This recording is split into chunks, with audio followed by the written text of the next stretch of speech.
नमस्कार, मैं जोगेंद्र कथुरिया डीएन हरियाणा के लिए।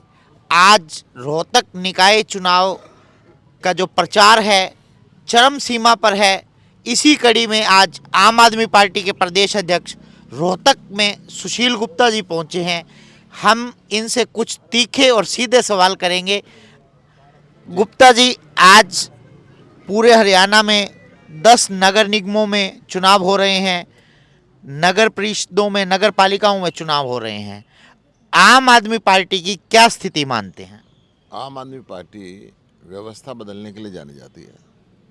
आम आदमी पार्टी हरियाणा में सब जगह चुनाव लड़ रही है। ये भाईचारे का चुनाव है। इसके अंदर बीजेपी के मुख्यमंत्री से लेके सारे मंत्री, सारी कैबिनेट लगी हुई है। मैं कह रहा हूँ, पहले भी ये सीटें इनके पास थी, क्यों सफाई नहीं कराई, क्यों कूड़ा नहीं उठवाया, क्यों सड़कें नहीं बनाई, क्यों 24 घंटे बिजली नहीं दी, क्यों स्कूलों की हालत ठीक नहीं करी। ये सिर्फ भ्रष्टाचार ही है। भ्रष्टाचार के अड्डे सारे बजट को चढ़ा देते हैं। आम आदमी पार्टी की सरकार दिल्ली में थी, हमने शिक्षा फ्री करी, वर्ल्ड क्लास स्कूल बनाए, सरकार इन्होंने नहीं बनाए। हमने चिकित्सा फ्री करी, सारे सरकारी हॉस्पिटलों को एयर कंडीशन बिल्डिंग में कन्वर्ट किया, 24 घंटे फ्री दवाई दी, इन्होंने नहीं करी। सारे देश के महिलाओं को हमने फ्री बस यात्रा दी, इन्होंने नहीं दी। सारे बुजुर्गों को तीर्थ यात्रा फ्री दी हमने, इन्होंने नहीं दी। हमने बहुत काम किए हैं, परंतु परंतु बीजेपी झूठे वायदे करती है।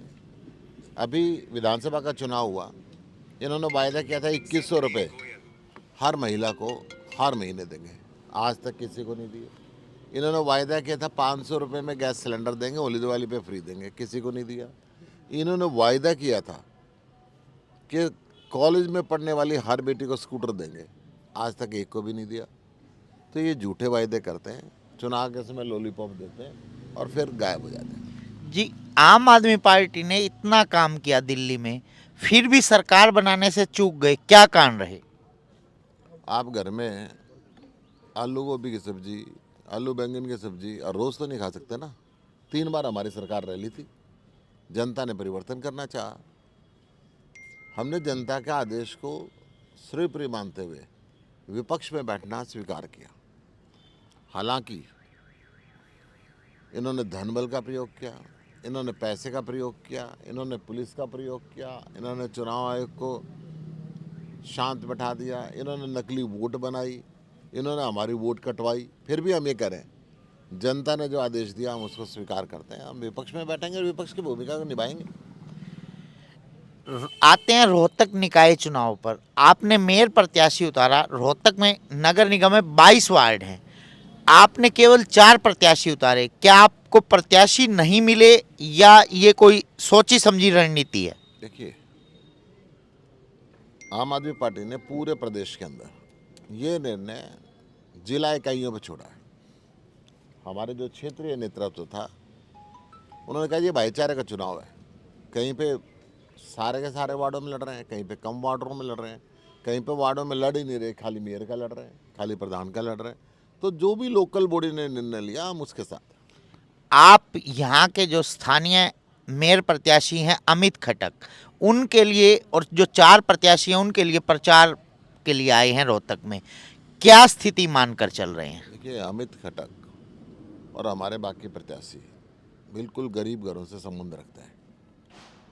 इनके उन बीजेपी वालों की तरह बहुत ऐसे पेट नहीं है कि सब कुछ खा जाएं।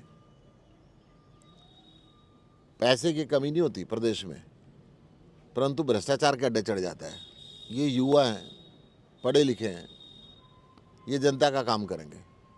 जो पैसा लगेगा जनता के लिए लगाएंगे। और एक बार अगर इनको रोहतक की जनता मौका देगी तो एक कमाल करके दिखाएगी। देखिए, आम आदमी पार्टी का जो जन्म हुआ था वो भ्रष्टाचार के खिलाफ एक आंदोलन से हुआ था, और फिर भ्रष्टाचार के आरोप आम आदमी पार्टी के नेताओं पर लगे और आम आदमी पार्टी का जो शीर्ष नेतृत्व, यहाँ तक कि मुख्यमंत्री और 2 मंत्री भी जेल में रहकर आए। क्या कारण रहा कि आम आदमी पार्टी के ऊपर भी भ्रष्टाचार के दाग लगे? क्या कारण रहा कि हमारे मुख्यमंत्री को, हमारे उप मुख्यमंत्री को, हमारे स्वास्थ्य मंत्री को, हमारे सांसद को, हमारे बाकी नेताओं को कई कई साल इन्होंने जेल में रखा, चवन्नी तो मिली नहीं। ये सरकार है, किसी को उठा के बंद कर दो। आज भी हमारे मेयर के प्रत्याशियों को पानीपत में धमकी दे रहे हैं कि तेरा व्यापार बंद करा देंगे। परंतु हिंदुस्तान में संविधान है, बाबा साहब का बनाया हुआ संविधान है, वो हर व्यक्ति को बराबर की पावर देता है। उस संविधान की ताकत थी कि हमारे सारे के सारे मंत्री और मुख्यमंत्री बाहर आए, 1 रुपया कहीं से मिला नहीं, हजारों जगह रेड करी।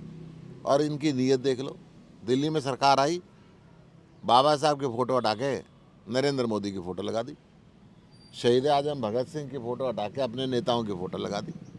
ये इनके संस्कार है। देखिए गुप्ता साहब, जिसकी लाठी उसकी भैंस। पंजाब में आपकी सरकार है, अभी पीछे में पंजाब निगम चुनाव हुए जालंधर और भी कई शहरों में, मैं वहाँ गया जब मेयर पद का वहाँ सीधा चुनाव नहीं था, वहाँ पार्षदों से मेयर चुनाव होना था। विपक्ष वालों ने पूरा आरोप लगाया कि आम आदमी पार्टी ने यहाँ जबरदस्ती अपने मेयर बनाए हैं, पार्षदों को हाईजैक किया है, कैप्चर किया है। तो वही हरियाणा में यदि आपके साथ हो रहा है तो आपको फिर दर्द क्यों? वहां पर भी तो आपके ऊपर आरोप लगे। देखिए, आरोप तो हमारे ऊपर उन्होंने भ्रष्टाचार का भी लगाया, चवन्नी मिली तो नहीं। आरोप लगाने से बात नहीं होती। पंजाब की जनता से मैं हर रोज़ मिलता हूँ। पंजाब में बिल्कुल निष्पक्ष चुनाव कराए हैं और मेयर पार्षद चुनते हैं। चुनाव में प्रतिनिधि, उसके साथ ज़बरदस्ती कोई नहीं कर सकता। अगर किसी के साथ ज़बरदस्ती हुई तो एफआईआर लिखवाए, किसी के साथ ज़बरदस्ती हुई है तो रिपोर्ट लिखवाए। पंजाब में तो एक भी रिपोर्ट नहीं लिखी गई। मैं तो पानीपत के हमारे मेयर कैंडिडेट को जो धमकी दी है, आज उसकी एफआईआर भी लिखवा दूंगा। गुप्ता साहब, केवल आखिरी सवाल और बहुत ही तीखा सवाल है, क्या दिल्ली के पूर्व मुख्यमंत्री अरविंद केजरीवाल पंजाब से राज्यसभा के रास्ते विपक्ष की राजनीति करना चाहेंगे? क्योंकि जो आपके सांसद थे उन्हें विधानसभा चुनाव में उतारा गया है, तो इसका जो पूर्वानुमान लगाया जा रहा है उस पर आप क्या कहेंगे? रोहतक के सांसद थे दीपेंद्र हुड्डा, हाँ, उनके परिवार से भी और वो खुद भी विधायक का चुनाव लड़े ना, लड़े। दीपेंद्र सिंह हुड्डा तो आज तक कभी विधायक का चुनाव नहीं चलो, लड़े। मैं कह रहा हूँ कोई उनके परिवार से लड़े और लड़े। विधायक का चुनाव लड़ना हर सांसद की पूरी स्वतंत्रता होती है। अब कौन आएगा उसकी जगह, वो तो उस क्षेत्र के लोगों ने देखना है। परंतु मैं एक बात कह सकता हूँ, अरविंद केजरीवाल जी की अभी तक दिल्ली की जिम्मेदारी थी, अब वो पूरे देश की राजनीति खुल के करेंगे। वो शेर है, शेर पिंजरों में बंद नहीं रहते। इन्होंने कोशिश तो बहुत करी, परंतु पिंजरे तोड़ के बाहर आ गया वो। अभी हम बात कर रहे थे आम आदमी पार्टी के प्रदेश अध्यक्ष और पूर्व सांसद सुशील गुप्ता जी से, जिनसे हमने कई तीखे सवाल किए। मैं डीएन हरियाणा के लिए जोगेंद्र कथूरिया।